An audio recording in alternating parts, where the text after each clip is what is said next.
Hi everyone and welcome to Johnny How To. Today I kind of want to do a follow-up to a video I did a few months ago on my favorite backup and synchronization program, which is Syncovery. And so taking that a little bit further is how can you keep all your storage safe without having to have all kinds of external hard drives laying around all over the house or at work or whatever it might be. The first thing we're going to talk about is RAID arrays, and after that we're going to talk about what a NAS is. And if you have no idea, you're like, what the heck is he talking about? What's a RAID? What's a NAS? That's what this video is all about.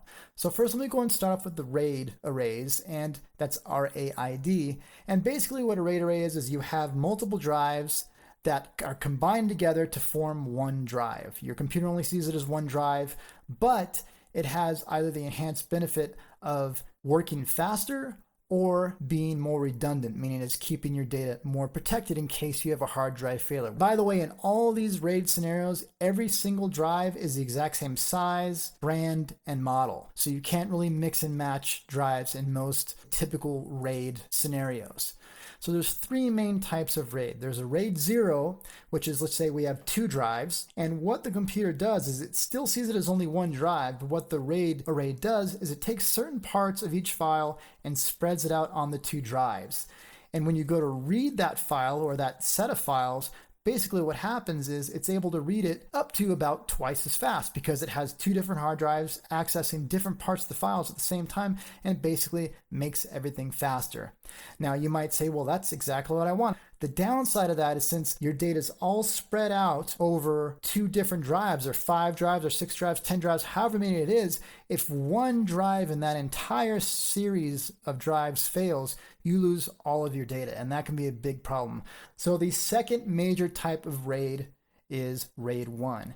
And RAID 1 can be really useful because it spreads out the data across two drives. RAID 1 says, okay, here's your A drive. I'm going to make an exact duplicate copy of the A drive on the B drive. So you have a clone of your first drive. And the benefit of this is okay, at any given point, if one of those two drives fails, you still have the other one running and you don't lose any of your data.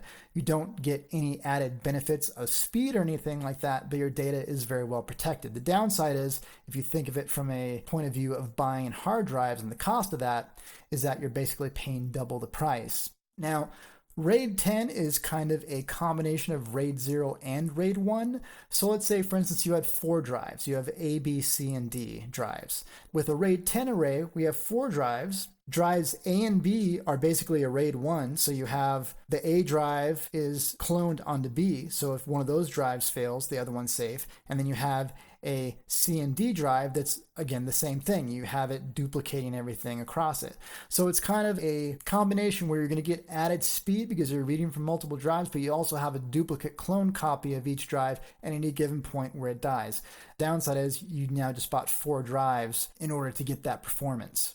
One thing I really wanted to mention up front is that with RAID arrays, they can't really grow over time, meaning that if you buy, let's say you're doing a RAID 10 array and you buy 4 8 terabyte drives, and remember they have to be all the same make and model, they all have to be Seagate, Barracudas, X amount of gigabytes or whatever it might be, terabytes. You can't change those as you go. So if you run out of room, you have to replace all those drives and start over again and copy everything somewhere else and then copy it onto your new array.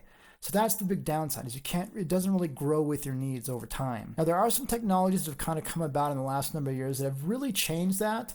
And while there's some other great units that are made by companies like QNAP and Synology, I'm going to be talking about Drobos today. And the reason I'm talking about Drobos is because those are the ones I've had experience with. So what is a Drobo? So basically a Drobo is a RAID array, a self-contained RAID array, that uses something called Beyond RAID technology. And this is just a fancy name for meaning that you can mix and match any size of drives, whether it's brands, models, spin speeds, SSDs, hard drives, whatever it might be, you can mix and match to get that overall RAID drive. And you're going to get the benefits of a RAID 0, meaning speed, and you're going to get the benefit of redundancy, meaning that if one drive or even 2 drives, depending on how you set it up, die, you're still going to have all your data safe. But it also lets you swap out drives over time. So let's say I have a pretty good sized RAID array, but I need it to get bigger. I need more data space. All you have to do is pop out one of the drives. You don't even have to turn off the unit, pop in a bigger drive, and it'll automatically spread out all the data amongst all the drives that are now in your Drobo. And again, at any given time, if one of the drives dies, like any RAID array, you still have your data safe. And again, any RAID array aside from a RAID 0. So the Drobo has a number of features that I really like, and a lot of other units like Synology and QNAP have these features as well, is that they tend to serve more than one function. So you can have, say for instance, if you guys know what Plex is a media server where you can have all your home movies or anything else like video, pictures, etc. You can stream it to any room in your house.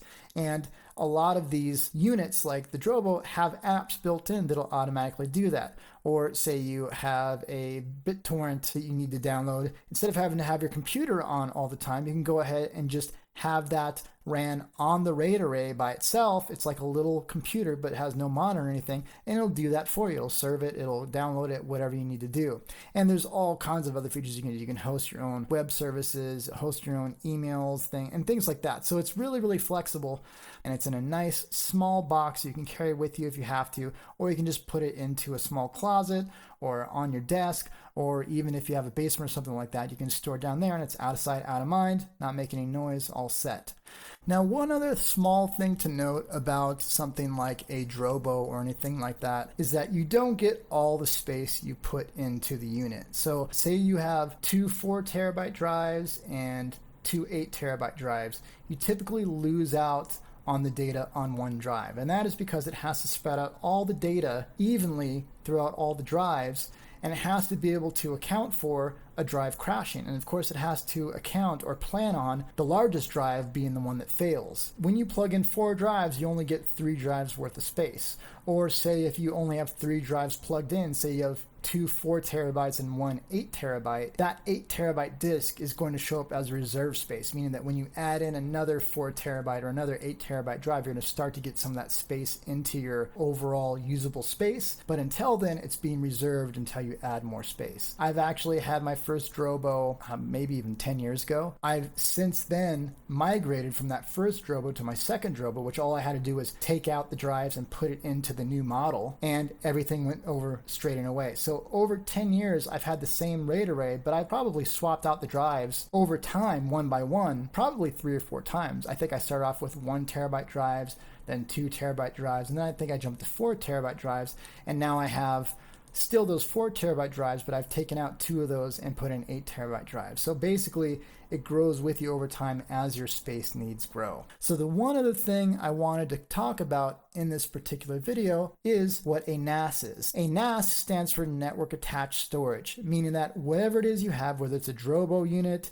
a Synology unit, a QNAP unit, have a network cable built into them, meaning you can plug it into your router or your switch, and it'll automatically show up as a drive to any computer or anything else connected to that network. So one of the things that I really love about the Drobo is it makes things really, really simple. You take it out of the box, you plug it in, you pop in the drives, you install the Drobo dashboard software, automatically pops up and says, hey, do you want to initialize this? If you say yes, it'll automatically set all the drives up for you. It'll go ahead and mount it on your computer, and you're pretty much set to go. You can go ahead from there and install apps on the Drobo, which can be of all kinds of varying types and needs. But then you can also do things like monitor your hard drives. Okay, is the health good on them? Have there been any errors that it's found along the way, even if they're running? If it's failed, it'll pop up and tell you, even email if you set it up. Or you'll of course see the lights on the drives flash on the unit itself. If you want to keep things very simple and you want to keep your data safe, there's no easier way I can think of than having something like a Drobo to access your data,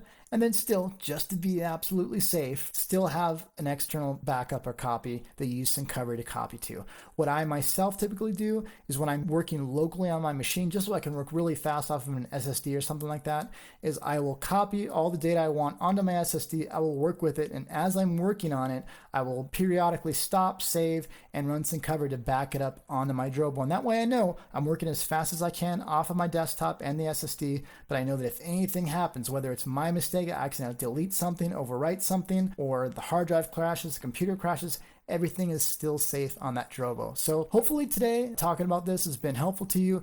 I wish they had Drobos when I was very first starting off and in high school and in grad school and things like that. It would have saved me a lot of heartache. Obviously, you can get by using hard drives and thumb drives and back up everything there, but those can die and those can get lost. But with a RAID array, you tend to be able to have a little bit more peace of mind. And in the world of computing and data and not losing all those precious memories, that can make all the difference. Thank you very much for listening. I will see you on the next Johnny How To.